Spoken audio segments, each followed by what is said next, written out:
जय महाकाल। मेरा नाम सम्राट है और आप देख रहे हैं आदित्यपुरम। तो आइए आज कुछ क्वेश्चन डिस्कस करते हैं आपके साथ।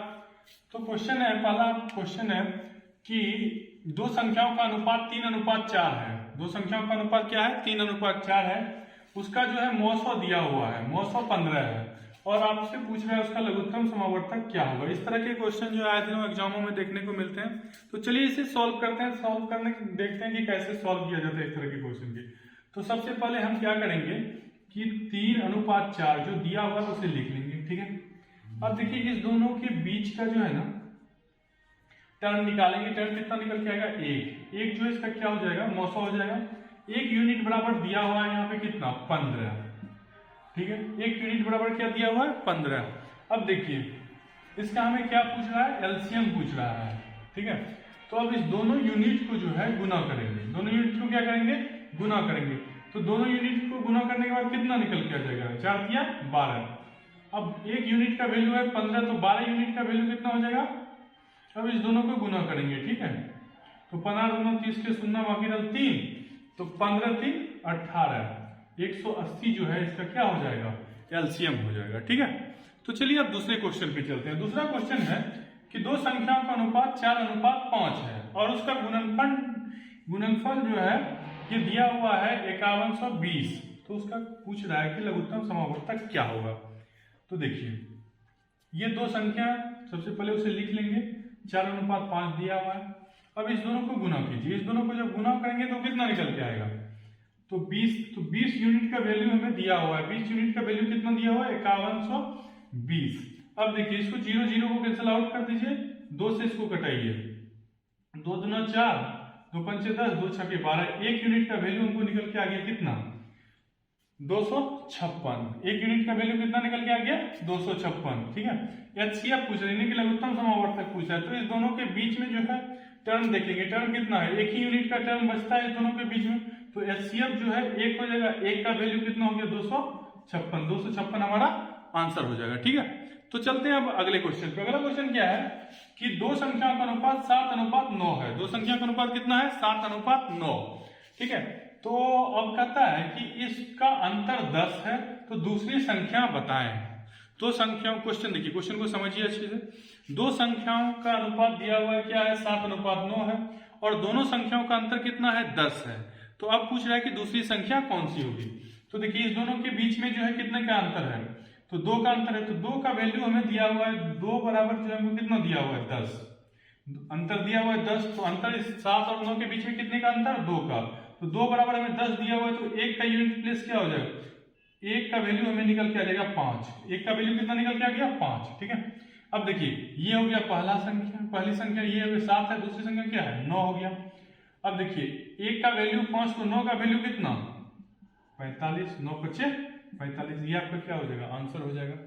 अगले क्वेश्चन पे चलते हैं। अगला क्वेश्चन देखिए क्या है कि दो संख्याओं का अनुपात दिया हुआ है 11:15 और इसका योग दिया हुआ है। योग कितना है कहता है? और उनका योग 520 है। तो पहली संख्या ज्ञात करने के लिए कह रहा है। तो अब योग दिया हुआ है, तो दोनों जो भी हमें अनुपात में दिया रहे और योग पूछे तो दोनों को जोड़ देना है। इसको जोड़िए। जोड़ने के बाद क्या हो जाएगा? 26 हो जाएगा। तो 26 का जो है वैल्यू हमें दिया हुआ है 520, ठीक है। इसे कटेंगे। 13 दूना 26, 13 चौके 52। अब 2 से कटा दीजिए इसको, 20 बार में कट जाएगा। तो 1 का वैल्यू जो है हमको निकल के आ गया कितना? 20। 1 का वैल्यू हमें 20 आ गया। हमें कौन सा संख्या चाहिए? पहली संख्या चाहिए। तो 11 जो है अनुपात में है और जो है टर्म वैल्यू में कितना निकल के आ गया? 20। तो 20 को 11 से गुना करेंगे, कितना हो जाएगा? 220, ठीक है। ये हमारा आंसर हो जाएगा, ठीक। अब देखिए पांचवा क्वेश्चन जो ये थोड़ा इंपॉर्टेंट क्वेश्चन है, इसको थोड़ा सा ध्यान से देखिए और समझिए कि जब आपको दो संख्या दिया हुआ हो और लघुत्तम समावर्तक और महत्तम समावर्तक दोनों चीज दिया हुआ हो, तो ऐसे सिचुएशन में हम लोग पहली संख्या गुना दूसरी संख्या बराबर लघुत्तम समावर्तक गुना महत्तम समावर्तक होता है। यानी कि first number into second number बराबर जो है क्या हो जाता है? एचसीएफ गुना एलसीएम, ठीक है। तो देखिए उस सेम तरह का क्वेश्चन है कि फर्स्ट नंबर दिया हुआ है यहाँ पर। पहली संख्या क्या है? 20 है।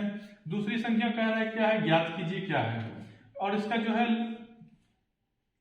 HCF दिया हुआ है, ठीक है, यानी कि MOSO दिया हुआ है और LOSO भी दिया हुआ है। तो एक फॉर्मूला आपको बताते हैं, उस फॉर्मूला को आप याद कर लीजिए। पहली संख्या गुना दूसरी संख्या बराबर होता है HCF इंटू LCM। ये फॉर्मूला इंपॉर्टेंट फॉर्मूला है, इस पे बहुत सारे एग्जाम में जो है बहुत सारा क्वेश्चन आ गया है। तो इस फॉर्मूला को आप याद रखिए कि पहली संख्या गुना दूसरी संख्या बराबर लघुत्तम समावर्तक गुना महत्तम समावर्तक, ठीक है। अब देखिए यदि हम कोई HCF पूछ दे, महत्तम समावर्तक पूछ दे, तो ये देखिए पहली संख्या गुना दूसरी संख्या बटे इस पार से उस पार जाएगा, भाग हो जाएगा, बटा हो जाएगा LCM। यदि LCM पूछ दे तो बटा HCF हो जाएगा। पहली संख्या पूछ दे तो HCF इंटू LCM, दूसरी संख्या से भाग दे देंगे। दूसरी संख्या पूछ दे तो HCF इंटू LCM, पहली संख्या से भाग देंगे। इस तरह से इस फॉर्मूला से हमें बहुत सारे फॉर्मूले निकल के आते हैं, ठीक है। तो चलिए अब देखते हैं क्या कर रहा है कि पहली संख्या जो है यहाँ पे दिया हुआ है और HCF LCM दिया हुआ। तो हम जानते हैं कि पहली संख्या गुना दूसरी संख्या, पहली संख्या कितना है 20 गुना दूसरी संख्या हमें नहीं पता है, x मान लेते हैं, ठीक है। बराबर हम क्या लिख सकते हैं HCF इंटू LCM, यानी कि 4 गुना 80। तो x बराबर क्या हो जाएगा, इधर गुना है उधर जाके क्या हो जाएगा, भाग हो जाएगा। 8 गुना 4 गुना 80 बटा 20, 20 से घटा दिए 20 चौके 80। तो x का वैल्यू 4 गुना 4 कितना निकल के आ जाएगा 16। 16 जो है हमारा आंसर हो जाएगा, ठीक है। यानी कि दूसरी संख्या क्या है 16 है, दूसरी संख्या क्या है 16 है। तो इस तरह से अनुपात में यदि दो संख्याएं दिया हो, उसका LCM HCF या योग या अंतर दिया हो, तो इस तरह के क्वेश्चन को आप आसानी से बना सकते हैं, ठीक है।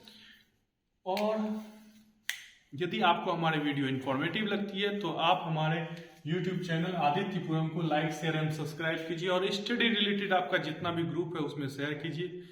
मिलते हैं जल्द ही अगले वीडियो में, तब तक के लिए लव यू टू, जय हिंद।